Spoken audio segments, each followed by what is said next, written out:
एक दिन का संदेश ऐसा था कैलेंडर में कि माँ तू कैसी हो इतना पूछ तो मिल गया सब कुछ। और उसी दिन जिसके घर में मेरा नाश्ता था, तो नाश्ता करने के लिए जब गए तो मुझे पूछे कि स्वामी जी कैसे? ठीक हूँ, आप कैसे हैं? वो भी ठीक है। फिर मैं बोलने लगा कि माता जी ये एक मंत्र है, एक प्रार्थना है बोला, और उसी को फिर दोहराया। आज का कैलेंडर में मैं आज का संदेश में देखा था डेट में कि माँ तू कैसी हो इतना पूछ तो मिल गया सब कुछ। हम मंत्र प्रार्थना का मतलब हम समझा है कि संस्कृत का कुछ पंक्ति दोहराना।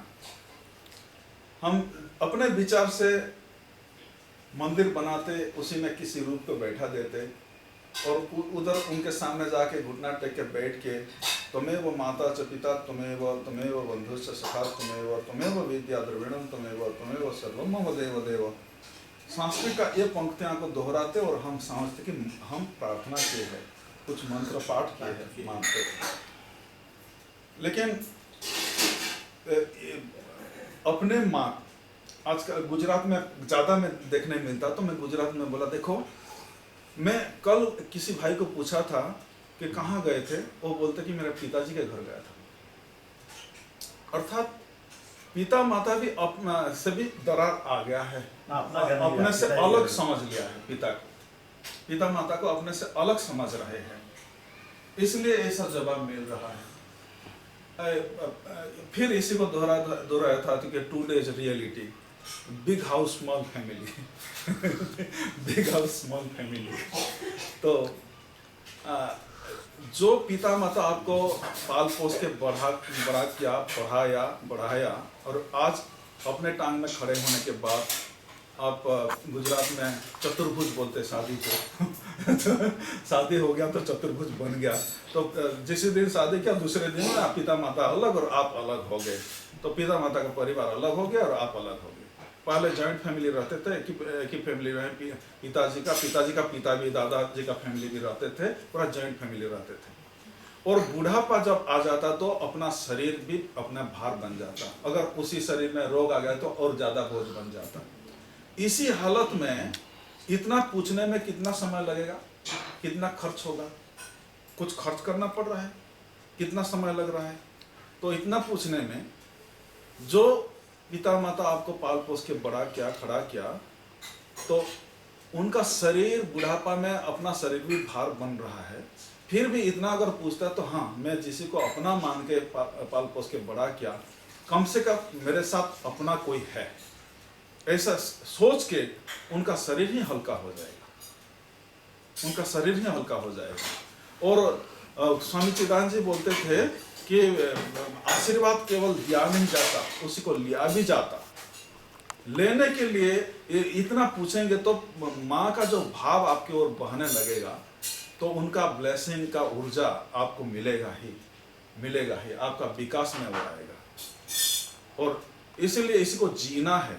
और व्यवहार जो भी हमारा जितने भी चेंजेस समाज में आया है बुद्ध भगवान के समय में, संस्कृत से हट के उनका उसी समय लौकिक व्यवहारिक भाषा जब यूज किए, तो उसी समय का परंपरा में जो माने ट्रेडिशनल पंडित थे उनका विरोध खड़ा हो गए कि ये क्या माने व्यवहारिक भाषा ये कर रहे हैं। इवन तुलसीदास को भी टिक्का टिप्पणी करने लगे थे कि ये क्या कभी शास्त्र हो सकता क्या, ये अवध भाषा में लिखा है, ऐसा टिप्पणी कही थे।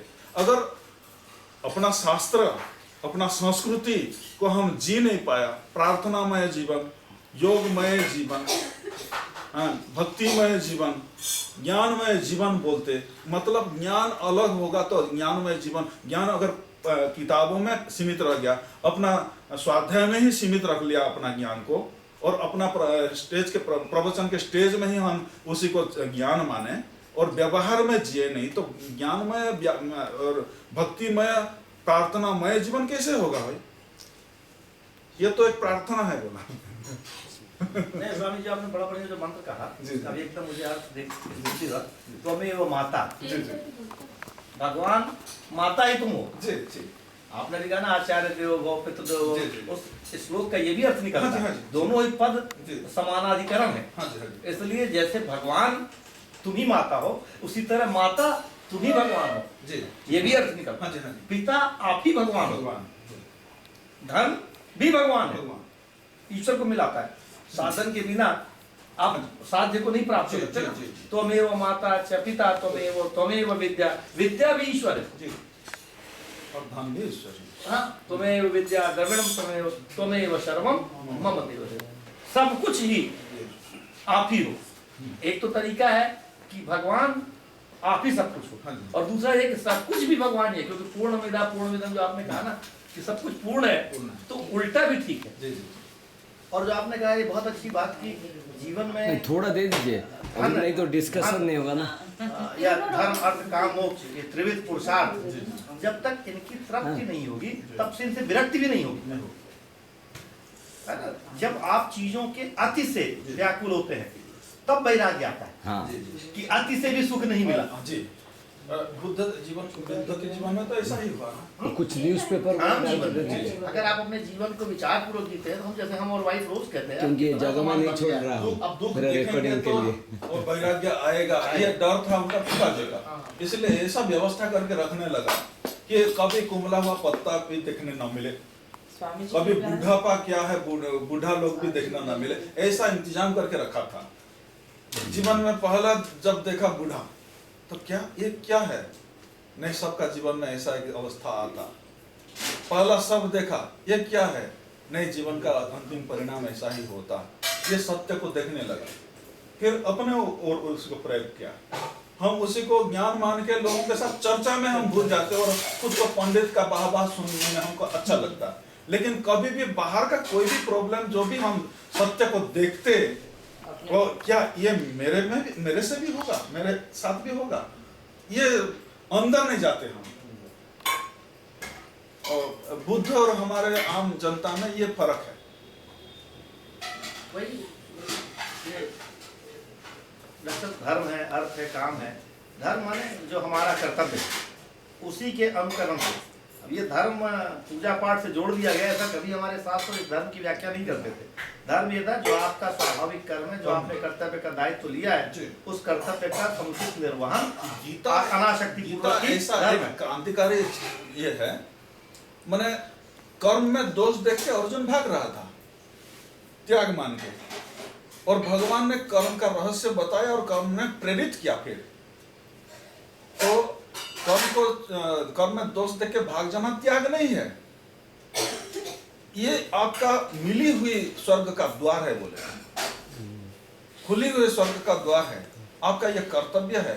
इसी को ही भगवान का पूजा के रूप दो, और उसी में ही मामनु स्मरण युद्ध च, मुझे स्मरण करो युद्ध कर, तो ये कर्म करेंगे ही आपका मुक्ति उसी में जुड़े हुए है।